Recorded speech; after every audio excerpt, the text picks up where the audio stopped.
Are there links to those channels? Yeah, if you can have these links. Gautam, can you share the link?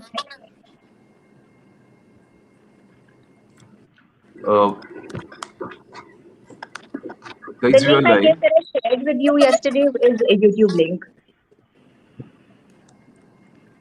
Guys, we are live now. Let's see. I'll share the links. Should we start? Yeah. Cool. Good afternoon, everyone who has joined us for the session today on how startups can survive COVID-19 crisis. We have some esteemed stakeholders of the VC ecosystem with us.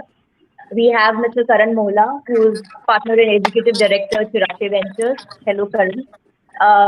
We have Mr. Sanjay Mehta, founder and partner, 100x VC.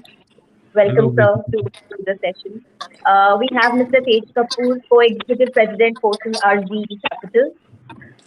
Hello. Welcome to the session, Tej. And we have Mr. Arpit Agarwal, who is a part of the investment team at Bloom Ventures. Hi, Arpit. Hi, everyone. I welcome everyone to the session, and without much ado, is my voice echoing? Just a little bit.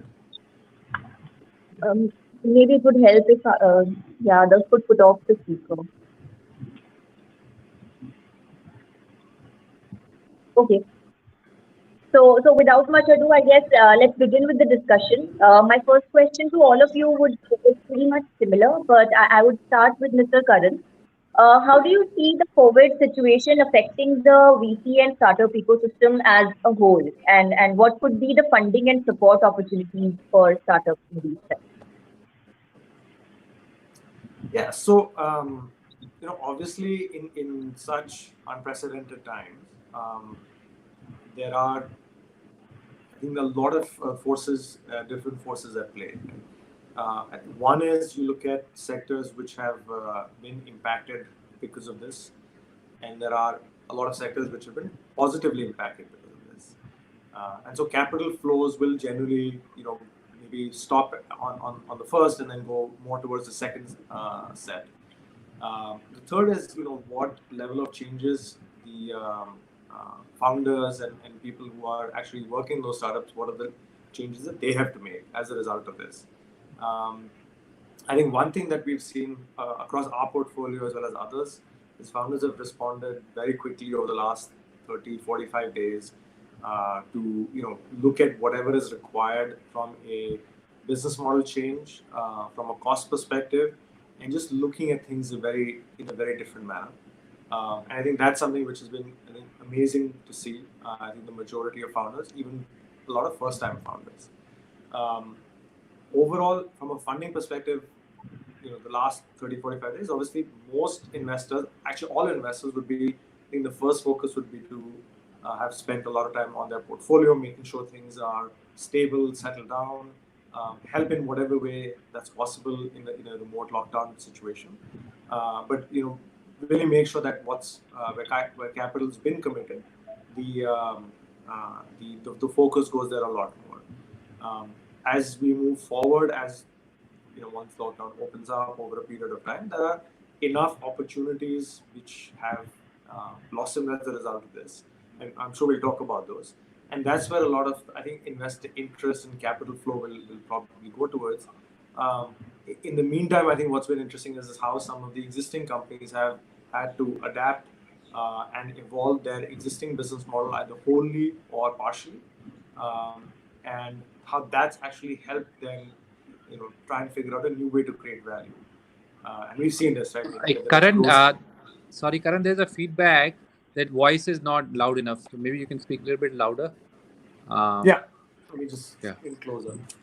So, I think overall, that's been the one immediate effect of the COVID situation, and I think that's been interesting both for companies in our portfolio and others that we talk to, where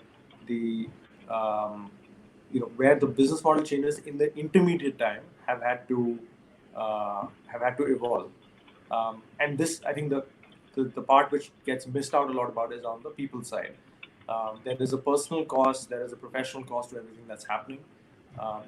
employees are having to take salary cuts, are having to face fairly uncertain times. And I think those are issues which will take a little bit longer. So there's a whole, there is the human people side of it. And I think that's the part which sometimes get missed out about. But I think broadly, that's one framework to talk about the overall impact of COVID on the startup ecosystem till now.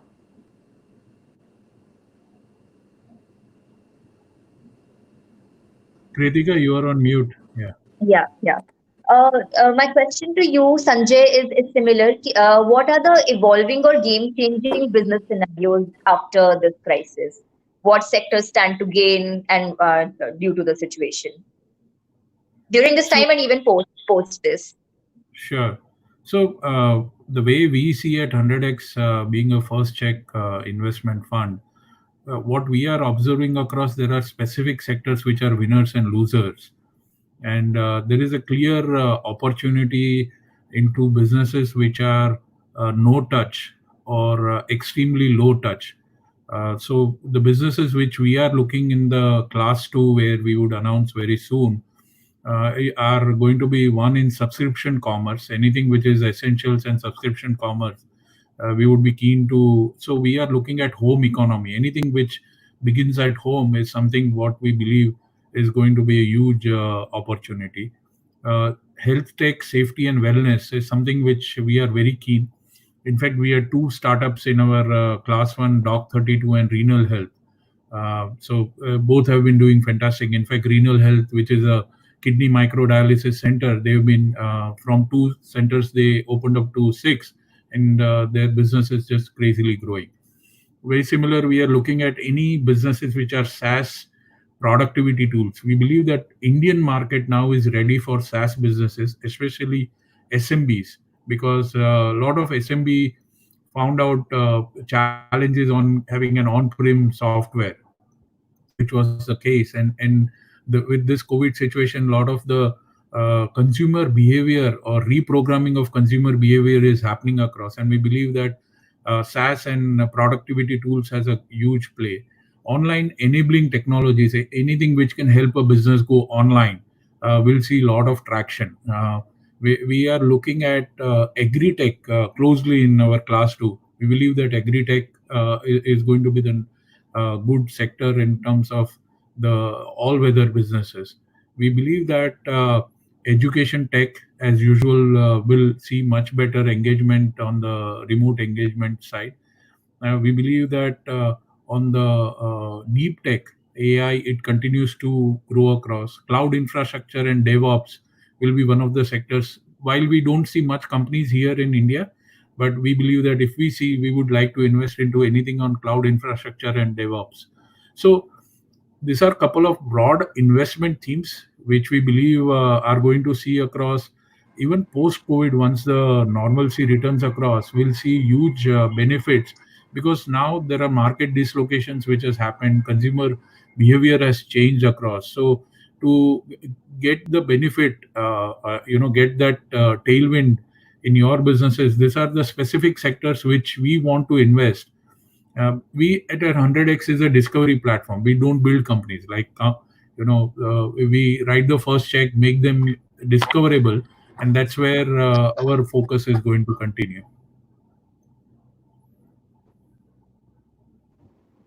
Okay.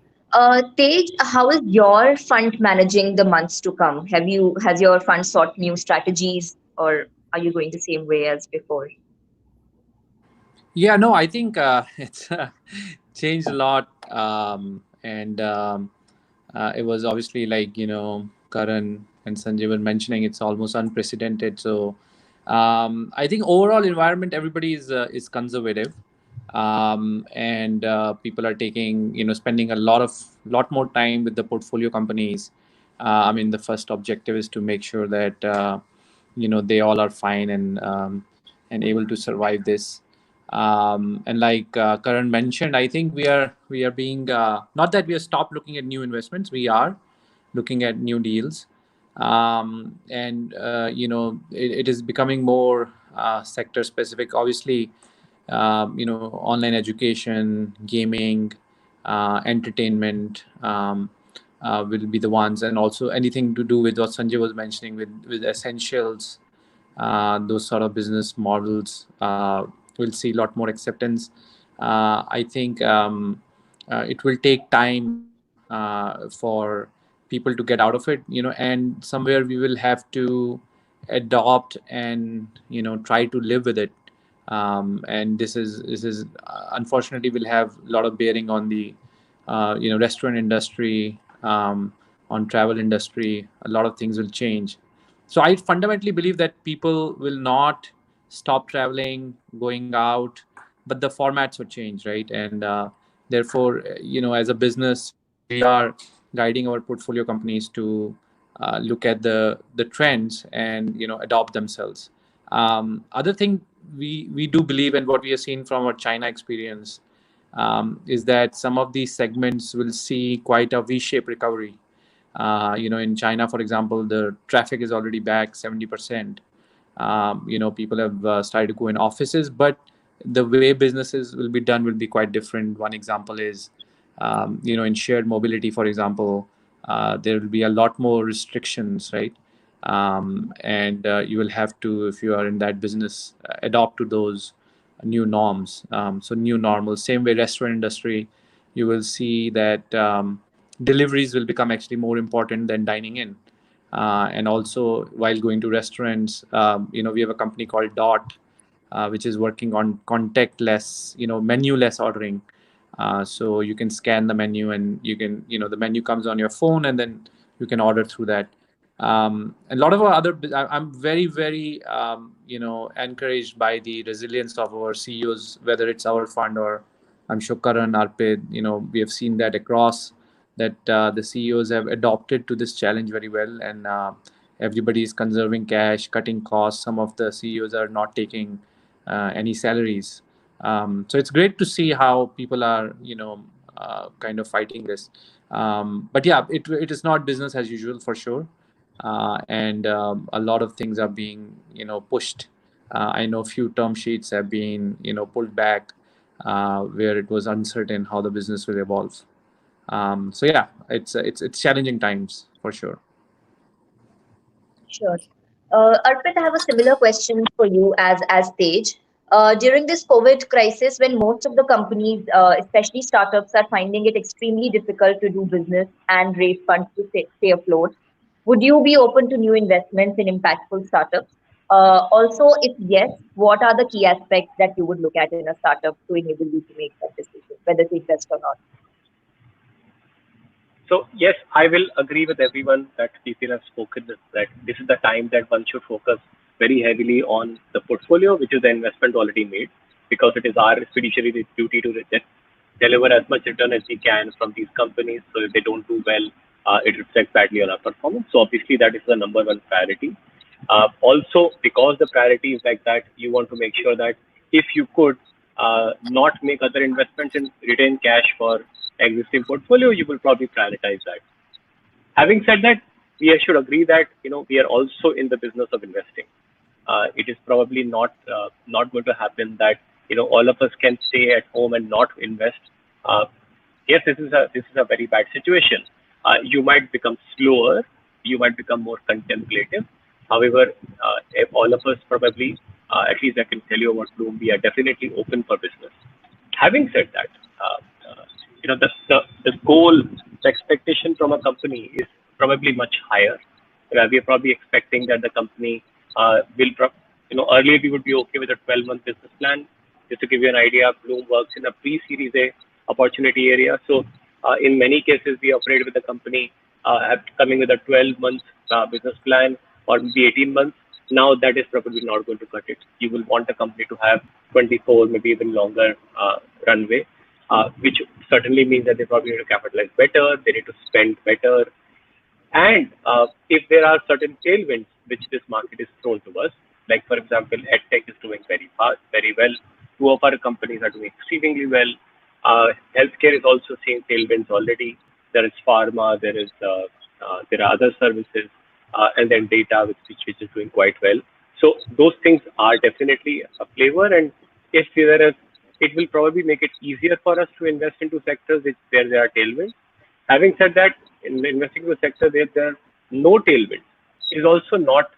Uh, uh, don't think this is not going to happen. We'll definitely take this up.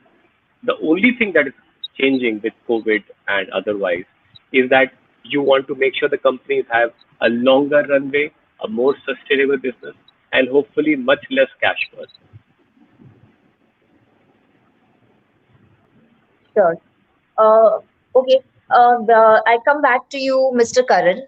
Given that the challenge posed by the virus seems to be long term, how should the startups plan their upcoming 6 months or a year? So that, I mean, it's a great question. And I think anybody who, I think very few people, if at all, have visibility into how things will pan out in the short to medium term, even forget long term. Um, you know, I think right now a lot of the focus is around how to mitigate the impact and fallout of what's happening. And everybody's trying to do their bit. So Arpit and I are part of one platform which is working. I think we have 2 regular day jobs on this, and the first part is really the health side, right? The health impact of what's happening with COVID. Now, whether the lockdown opens up on May 4th, in what shape and form, in what districts, how that pans out from there for the next 2, 4, 6, 8 weeks. Honestly, maybe the government knows. I don't think most people know. So it's very difficult to really plan, too far ahead. What we're doing, and maybe that's the example to give, right? What we're doing with our companies is, with a lot of companies, we're speaking once a week. A lot of companies we're speaking every 2 weeks. I don't know if there are any companies whom, where they're not talking to their investors at least every couple of weeks, because the situation is so dynamic, so fluid, right?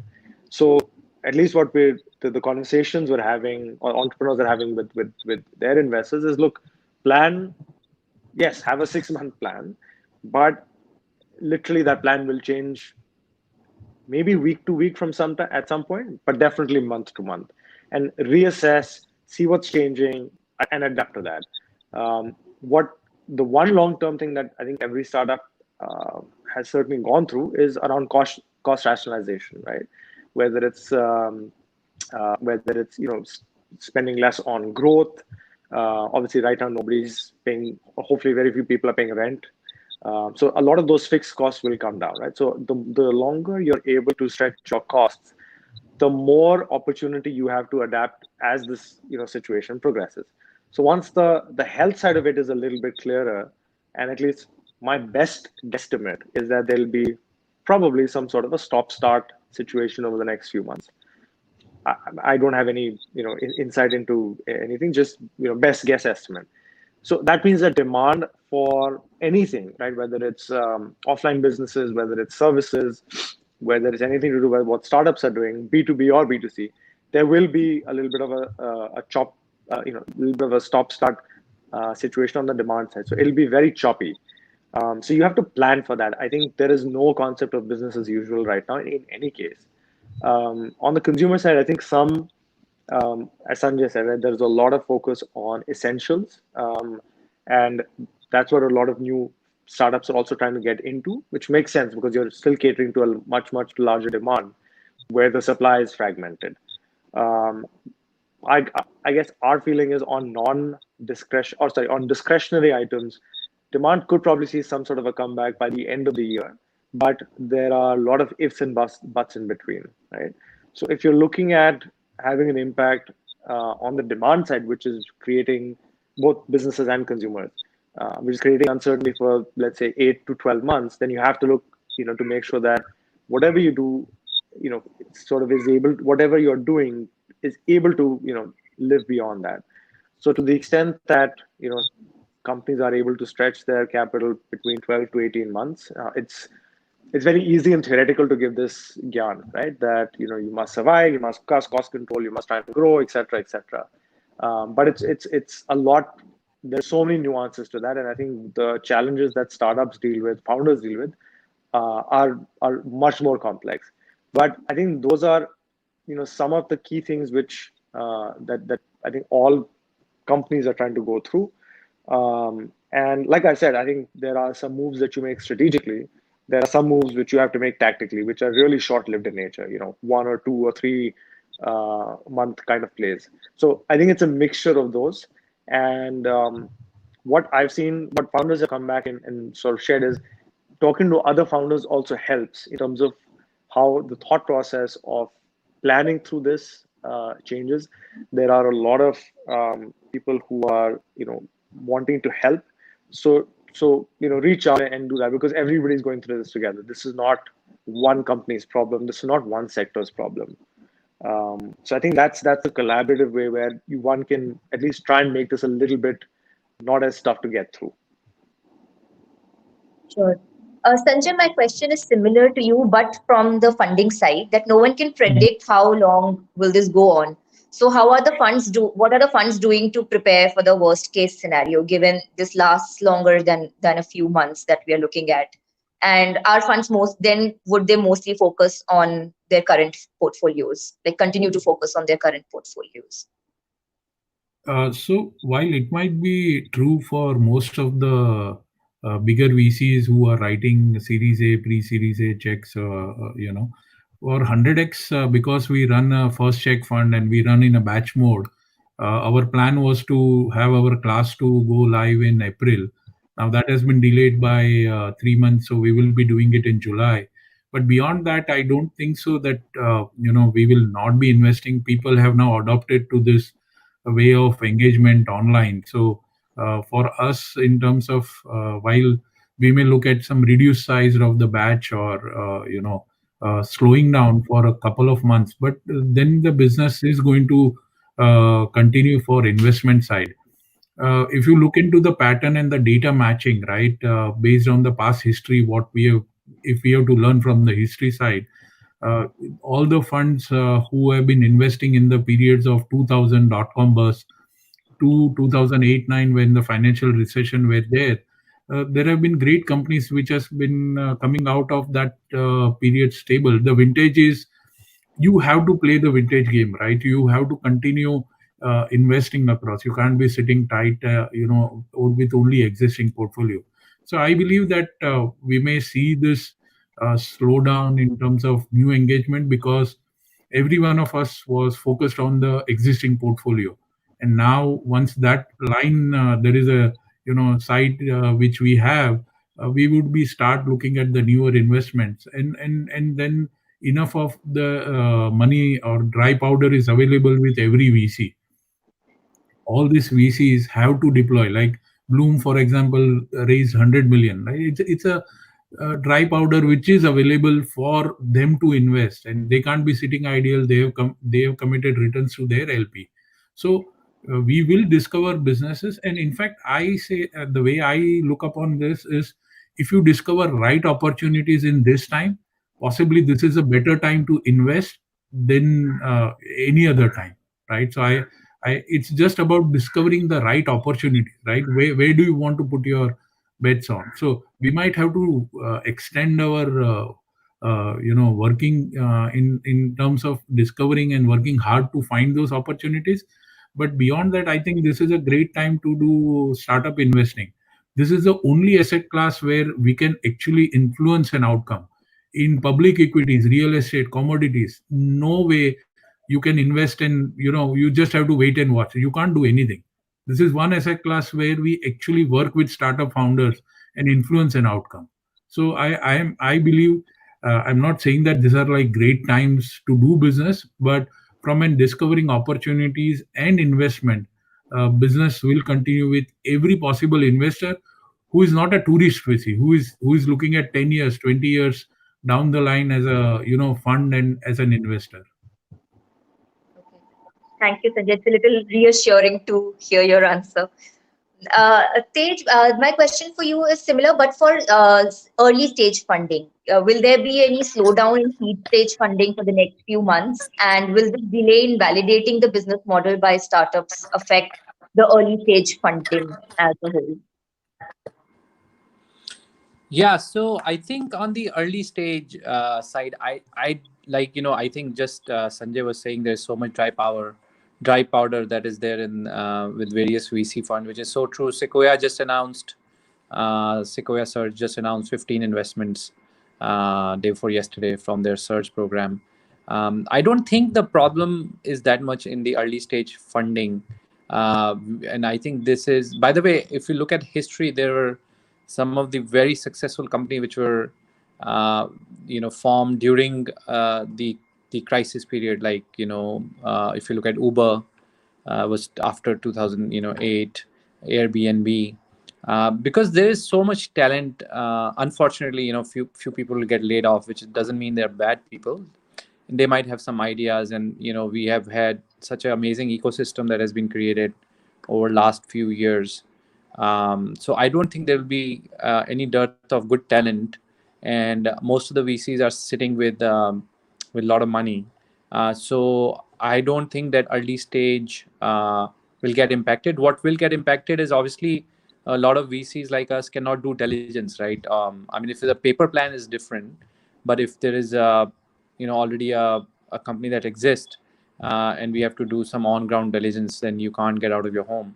But we can make customer calls, etc. So a lot of VCs could do their groundwork. So if you have an idea, I mean, we all are here to deploy money, like exactly what Sanjay was saying, and also Arpit mentioned. So in early stage, that I don't see that as challenge, but I do see challenge in people raising larger rounds, right? Like B and C. I mean, that's where there was a lot of capital which comes from China, US, and that new FDI rule from China, which government has just implemented. It's not going to help, because it might scare few investors. But other than that, I don't see a problem. But you got to be very careful about picking your ideas and present something which is sustainable. And the competition will be high, because there will be a lot of talented people out there who will be looking for capital. And also look at things from 18 to 24 months sort of perspective, because I think most of us know that this year is very choppy, and you can almost think about this year as a wash, as an anomaly. So so you have to look a little bit ahead. But yeah, all of us have, we're busy with our portfolio companies, which takes a lot of time. And then obviously some of us are working on various other initiatives, but we have time to, listen to new ideas, pitches, etc. So please reach out, everybody's available. Sure. I'm hoping people who are viewing our webinar would. Arpit, Yes, given your experience, do you think this is a good time to go for company valuation to approach future financing? this is a good time for company valuation. Yeah. As in, is this a good time to go for valuation? And if valuation is done, then funding will happen. Yes. Okay, but funding is a subjective parameter, right? It will probably happen or not happen. Valuation is something that comes later. Yes. Yes. That's why I mentioned even future financing. Yeah. Okay, so I think this is a good time for everyone who can raise money. I mean, see, if you are a startup, you don't really have a choice to not raise money. So you will have to continue raising money. You will have to continue trying whatever you can. Yes, the market may not look up. It may not look as solid as you would have wanted it to. However, there will still be someone who is willing to invest. For example, out of five of us, normally if two people would have played, maybe one person would play.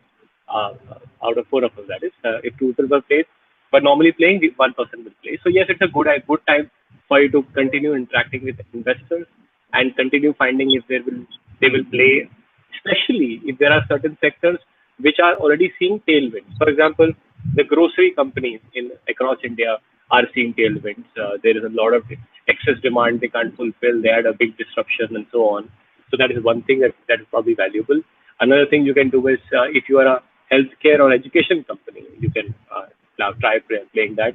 We have a company in our portfolio called Unacademy. We are one of the earliest investors, and they had one of their best months in during this lockdown, because so many more people were watching their channels, so many more people were interacting with their product. People had started paying a lot more, and all of this growth happened probably because of lockdown. I mean, naturally, they were on a growth path and they would have grown well. But I don't know if the month would have been such blockbuster had there been no lockdown and no COVID.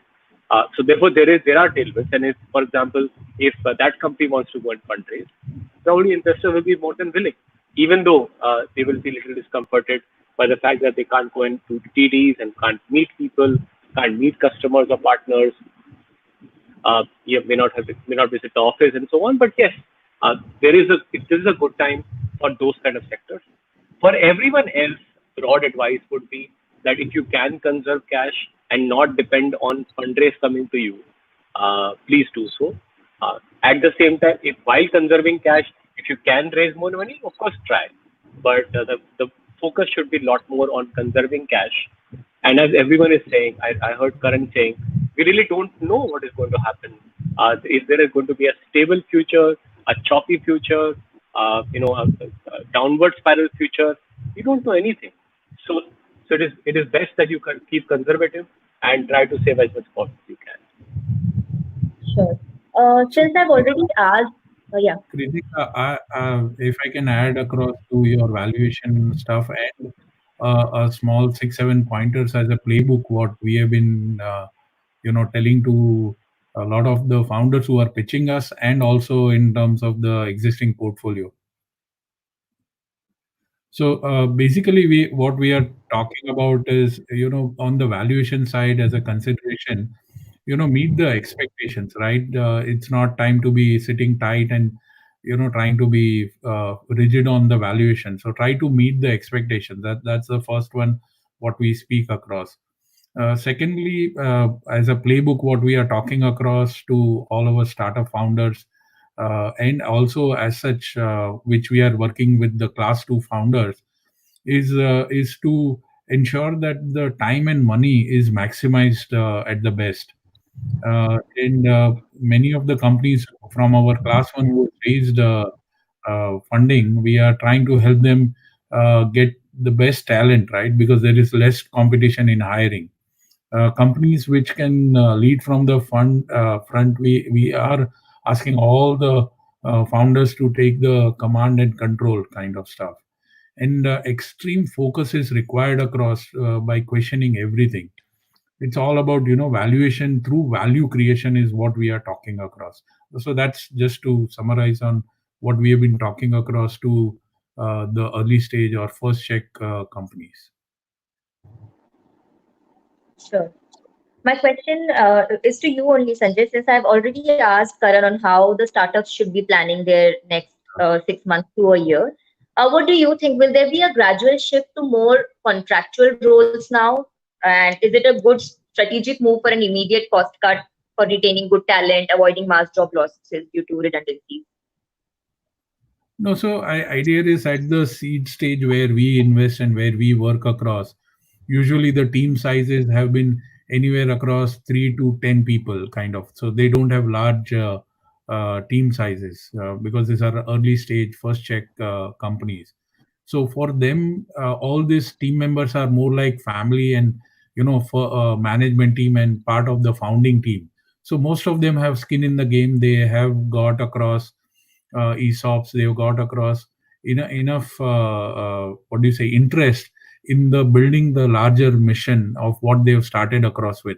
So these guys have irrational perseverance to continue by having that skin in the game. So we don't see across those early stage companies being in as much trouble in terms of laying off. Yes, we would like them to, as I mentioned, maximize their time and money in both the aspect what they have. And right now what we are trying to engage across is to market and market, ensure that your customers or your stakeholders whom you are engaged with, you do over communication in every aspect. So it's all about communicating continuously with all the stakeholders. So those are the things. So we had an 100 days playbook, which if you go to 100x.vc website, we mentioned across quite early in February itself in terms of how does the next 100 days play out for all the startup founders. And we, as I mentioned across, we are seeing across, and we are very, very proud the way startup founders have responded to this whole crisis, and everybody is coming out much better and stronger. And I'm sure all these entrepreneurs, this is what they signed up for. Unknown, ambiguous, right? They have been overcoming all these obstacles. This is what they signed up as an entrepreneur. So it was never going to be. Nobody said to them this is going to be an easy journey, right? While capital gives you enough help in terms of getting the growth and scale, but also using that efficiently is something what this crisis has taught all of them. Karan, what do you think are the business functions where the founders can cut their costs and optimize their revenue streams to conserve cash right now? So it does depend a little bit by the business, obviously, but I think the first area where everybody's going to cut costs is around growth and marketing. Um, and not that everybody's cut it to zero, but I think people have had to optimize at different levels. And I think it's interesting to see how different companies have taken different approaches, right? So if you look at in our portfolio, we've got CureFit. All their gyms closed down 45 days back, and they've had to, and even the Eat Fit business did close down. Now the primary care business has been positively impacted, but that's there was a bigger side of the business which has been negatively impacted. So what they've had to do is obviously create a completely digital platform, right? So they're reaching consumers directly on the app, and creating fitness classes, fitness solutions, nutrition solutions, etc. Um, if you look at how a lot of the logistics and mobility companies have had to adapt, now those again have been fairly across the board been shut down. So they've had to look at maybe partnering with potential B2B clients, right? Because there is a much higher demand for products, especially on the essential side, but the supply chain was not great to begin with. Now it's become even more, it's more so impacted. So there's a role that people have had to play there. So what you don't want to cut down is your I think the most important thing in these times that we've seen over the last 15 years through multiple cycles are people, right? So people are the most valuable part of startups. Beyond that, I think there are things which are around fixed costs, which you can try and trim down as much as possible. But ultimately, if your business has ground to zero or very close to zero, then you have to look at different ways, on to try and enhance and augment revenue. So I think if you look at the areas which have benefited because of the increased digitization, obviously one is around healthcare, excuse me, especially around digital healthcare. The second is around edtech, which Arpit spoke about. The third obviously is around grocery and essential products and services, where we've got a couple of companies which are really supplying to Kirana stores. The third is around online entertainment and gaming. And because people are at home, they're having to spend more time on digital platforms. Your business opportunity and can go up over there. I think beyond that, I think it's time to look at where are the opportunities in the medium term, right? And how can you create a bigger, how can you expand the overall addressable market for you? So one thing which will result as a result of this.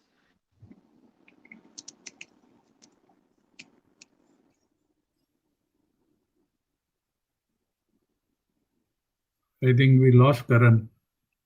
Yeah. Gautam, could you please check? Hey, Kritika, you're on mute, I think. Yeah. No, I can hear. Yeah. Kritika, till the time we can take. Let's continue here. He's back. Karan is here.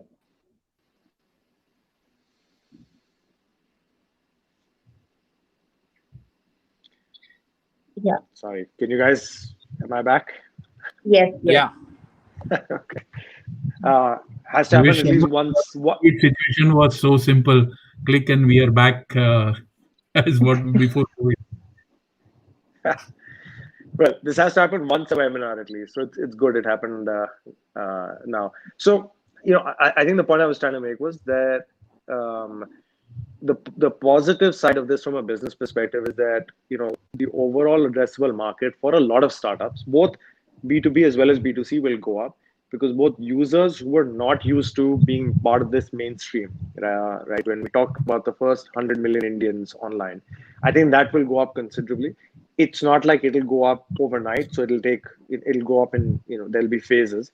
But more importantly, on the business side of it, whether it's large enterprises, whether it's SMEs, their move towards digitization will happen. It was already there, but there was a big there was always a big mental block that people had. I think this will help start to overcome those kind of blocks, and I think that's really one of the very, very few positives that you can see at this point today. Sure.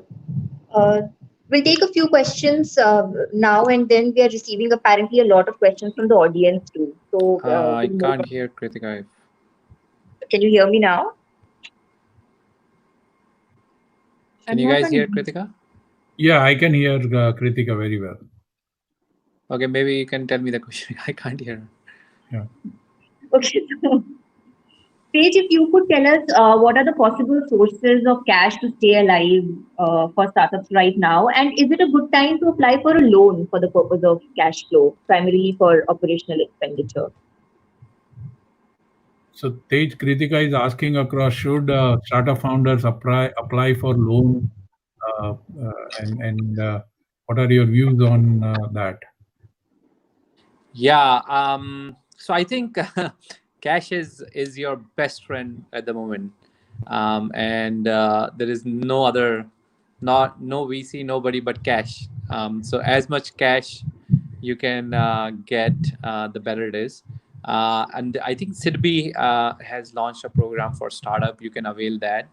Obviously, a lot of our portfolio companies are reaching out and kind of planning in advance to one, like what Karan mentioned, stretch the cash as much as you can and get from anywhere you can. I think also not to be too hell-bent on the valuations, etc. If you feel like you're running out of cash, I think you should immediately do all and everything possible to get cash. A lot of our a few of our companies have been very proactive to raise venture debt as well. So there are different money pools which are available. A lot of HNIs you can also reach out to who might have interest in your kind of business. So whatever can bring you cash, other VCs, who you might have had prior relationship to. Everybody is open to listen, and everybody knows that this is going to end. But at this time, get cash wherever you can get from. So nothing is more important than liquidity at this point. So there are various pools. Just figure out who is listening to you and who is willing to bet on you, and get as much as you can. Sure. Alfred, can you give us examples of? Can you hear me first? Because Yes, I guess a lot of people can't. Okay. Could you give us some examples of startups that are performing well right now in the face of the unforeseen challenges today? If you could share your experience. So, as I mentioned, there's a company called Unacademy, which is one of our best performing companies. What we are seeing is that it is getting huge tailwinds. It is an online education company, as you may be aware, and they help people train for computer examinations and job preparation better. So they are getting huge tailwinds. They recently hosted Shashi Tharoor and Virat Kohli and Anushka Sharma also on their platform, and they are getting this. Yeah, the month of April was probably one of their best months on many metrics. We are seeing similar engagement going in a company called Class Plus, which is also seeing best in life numbers. They're also in EdTech. We're seeing that our company called Beto, which is into diabetes management, is experiencing a lot of interesting swings here, where we are experiencing that although their commerce business was a little bit impacted because of logistics challenge, their users are coming back to the platform more than ever, and therefore making more purchases than ever. So therefore, there is a very positive impact. There is an impact also in pharma companies, because they are also getting second order benefit of COVID, and not more people are focusing on this. Companies which are selling to pharma companies, for example, a company called THD in our portfolio, has not seen a dip in business, as even though they cannot move, they cannot meet, the salespeople are still getting orders done, which I think is very encouraging. And as and when we could go and meet them, we'll probably be able to increase the pace of sales. So I think there's a lot of there are some sectors which are increasing. You know, a company called Milk Basket, which is into grocery, company called Dunzo, which is into logistics and concierge. Both of them are seeing interesting spins here. Lot of tailwinds, lot of increase in demand, and even though they had a lot of disruption initially, but now they're getting settled into a higher order trajectory, and hopefully this will continue even after the lockdown is lifted. So companies are getting impacted. Among the companies which are negatively impacted, there are companies like Spinny, for example. They operate in malls. They are a used car company. The malls are shut down, so their stores are not open. There are companies which cannot do any business. A company called Cashify, the mobile phone selling and buying, they cannot move. It is not in a non-essential category, so they are experiencing. So I mean, I think the impact is very wide. All kind of sectors are impacted. Some positive, some negative. We are experiencing that this is a whole new world. As and when lockdown is lifted, we experience that some of these will come back to what they used to be normal, while some others like edtech and healthcare will continue to see strong tailwinds. Sure. We have a query from one of the audience, Devendra Katija, who asks, "What is your view on future of F&B serving health foods?" Would Karan or Sanjay, whoever would Yeah, like to take this? sure. So I'll go first. I think that again, overall, what health is seen as a result of this has been very, very positive. The issue will be, as Tej was saying, the demand for new products, new services, existing products, existing services also is not going to go away. It's just going to come back in different ways, and one will have to meet that demand in a different way. Clearly, because people are having to spend more time on health or in general, there is a high degree of health consciousness that's being built up. One of our companies is a pure health platform, a pure digital health platform called Healthify Me. While they do weight loss, while they do nutritional, while they do training, I think the kind of, and their business obviously has done it extremely well. But if you look at the kind of things that people are coming to these kind of platforms for, it's not to lose weight, it's not to just exercise. I think it's going one or two steps beyond that, and that's where the possibility for something, let's say specific to the question, which is health foods, in my opinion, will go up. I think what, as a founder or as an investor, you'll have to look for is how do you create that awareness and the trust about the brand. So that's one part of it, and the second is how will you look at distribution, right? If a lot of those things, especially on distribution, can be largely through a digital platform, at some level you'll have to have some offline presence. The shape of that can be different, but I think a lot of the awareness, discovery, trust building has to be upfront and has to be digital first, and then a lot of the distribution also has to be thought through that way. Traditional channels, obviously they'll come back up. It's not like it's going to go away, but I think the importance for new brands coming in will be a lot more focus, or should be a lot more focus on being digital first. But for health foods or health related or nutritional foods or nutritional items, there will clearly be an increased awareness and the propensity to pay, where some things could have been thought about as nice to have products will become a lot more need to have products. And that shift will, I think, happen in health first before most other segments. Arpit is Yeah, entirely. yeah, Yeah.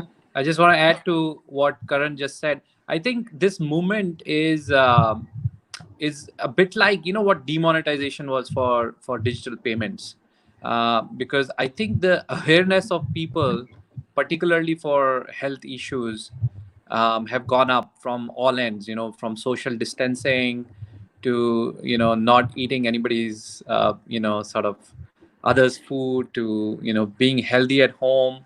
I think we have taken it a level above, you know, like we were discussing before the panel started, you know, I have not given up on working out. I just do it digitally with, you know, with CureFit, or other apps. And similarly, I think the food habits will evolve, particularly, you know, people who are in our sort of, you know, new to job sort of, you know, that age group of 25 to 40. I think we will consume food very differently.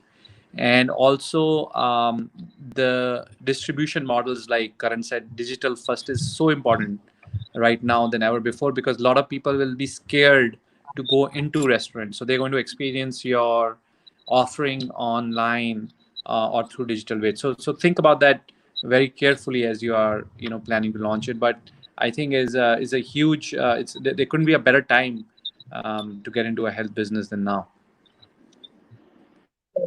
The next question is from Prashansa Dalal Goenka, who asks, we are a fitness startup and working aggressively with quite good traction.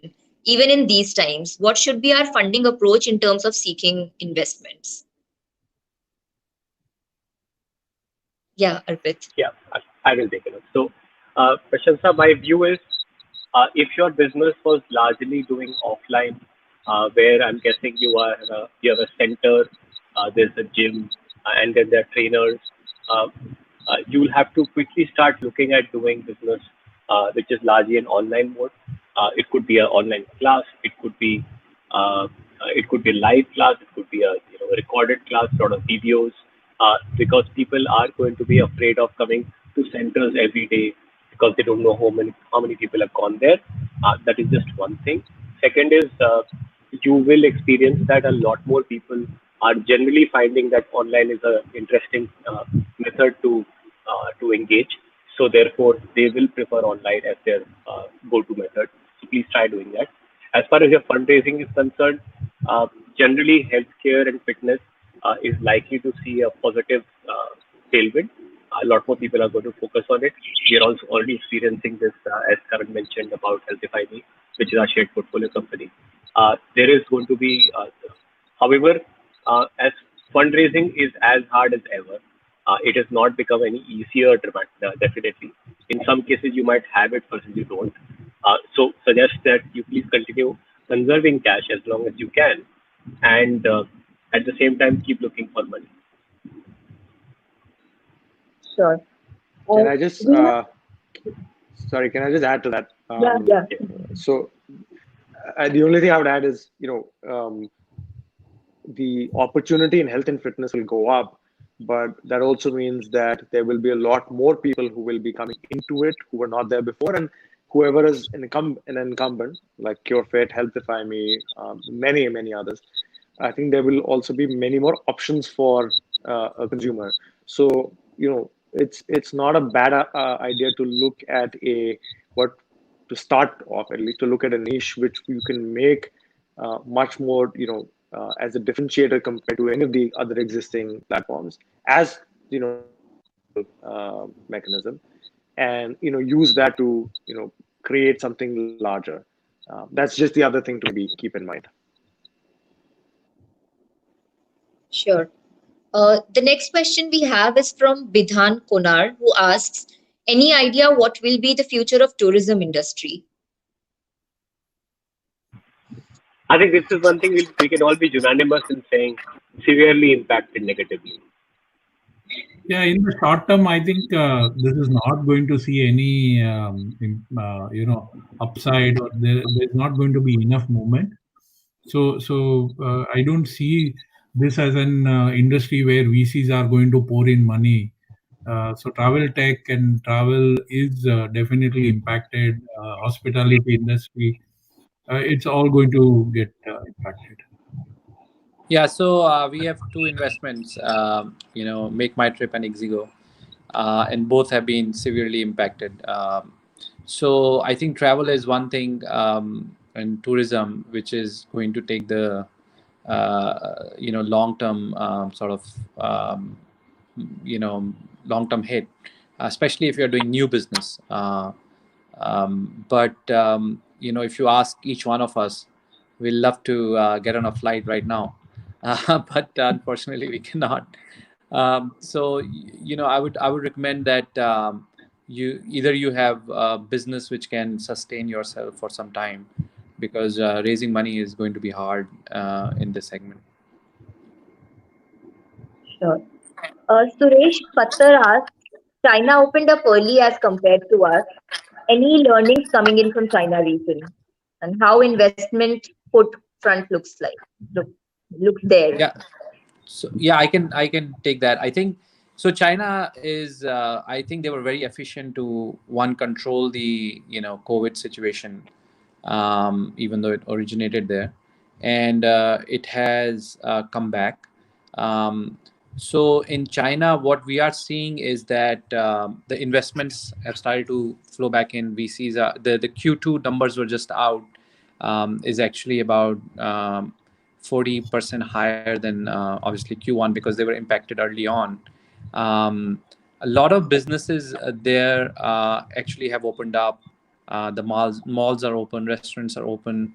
But like I was saying, there's a new normal which has set in, and investors are more actually. If you divide the India and the China market, it's very different, because Chinese are more now moving towards deep tech, AI, autonomous car, that sort of industries. And we are still in the consumer business sort of industry. I think Shirate is doing some bit of more, looking at more of the deep tech plays. I mean, what I heard from Sudhir last time. But in India, we are still at the consumer game. So I think our recovery in certain industries would be V-shaped, but certain would be, U-shaped. So you have to figure out where do you fit in. In China, the momentum has started to begin, which is a good sign, which means that gives us a lot of hope in terms of if we can contain this, and which we have. I think the government has done a fair job, that the recovery could be much faster than we believe. And what we can learn from China is that a lot of entrepreneurs there, took some of them took a flat round. Some of them actually did not even mind, doing a down round to have more cash. In our portfolio, what we have seen is that almost 90% of the companies have come out of it actually stronger, because wherever there were inefficiencies, they cut down, there, and they were able to, then sustain it. So I think the outcome at the other end is good as long as you can sustain it. So do the smart things, and also, like I said earlier, just get cash from wherever you can get. That's the biggest learning. Don't be too hell bent on valuations, etc. And try to do that. Yeah. Thank you, Tej. Given the time constraint, we can only take one more question from the audience. Nishi Srivastav asks, what are the more and effective ways of being digital? Let me just take this. Nishi, in that sense, let's say, for example, you are running an training or an on coaching kind of stuff, or a classes kind of model. So you need to get yourself on the digital side, and how do you build a remote engagement.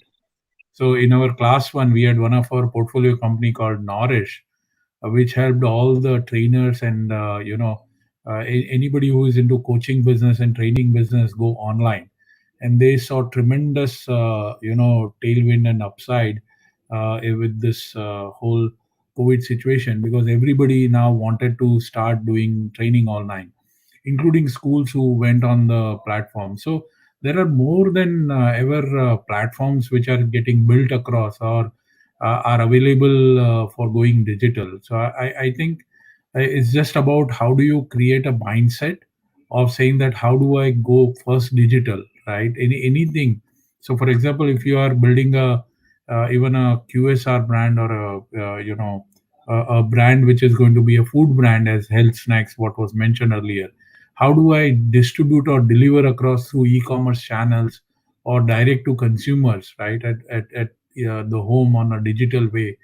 Every customer journey will start across from home on the consumer mobile. So that's where you need to have the focus upon. So that's my 2 cents on that.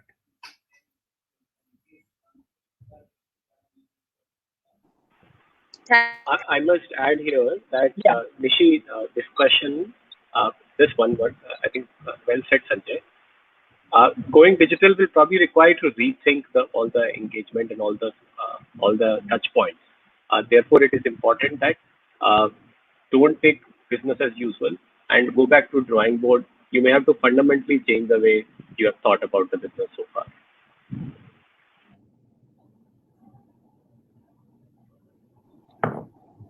Thank you, Arpit. I guess with that we have come to the end of an hour-long session. If before we end this, I would request all of you for your closing remarks. If you would have anything to say to our startups who are attending the session right now or who would be watching us later. Yeah, I'll go first. I think 2 points. One, I think the effort that everybody in the ecosystem is trying to put by obviously having webinars like this and really talking deeply about the points that concern most startups. I think that's great to see. I think Startup India, Invest India have done a great job of that as well. A lot of other bodies are doing this. Funds are doing this separately. So I think there's a lot of knowledge out there. Just anybody who's a founder, believe me, you will find enough and more resources. But even then, if you're not able to get answers to your problem, talk to other founders, as I said. And the second is, there is and there will be light at the end of the tunnel, right? It's a question of being dogged about it. It's a question of just being perseverant. As everybody has said on this webinar and every other platform I've been on in the last 45 days, these are the toughest of times, but it's also the best of times to innovate and to think differently. It's very easy hearing somebody else do it, but we've seen this time and time again. So don't lose hope. And as a founder, this will hopefully set you up in the right way as we move forward. But there will be an end, and we just, I think, have to keep working towards that.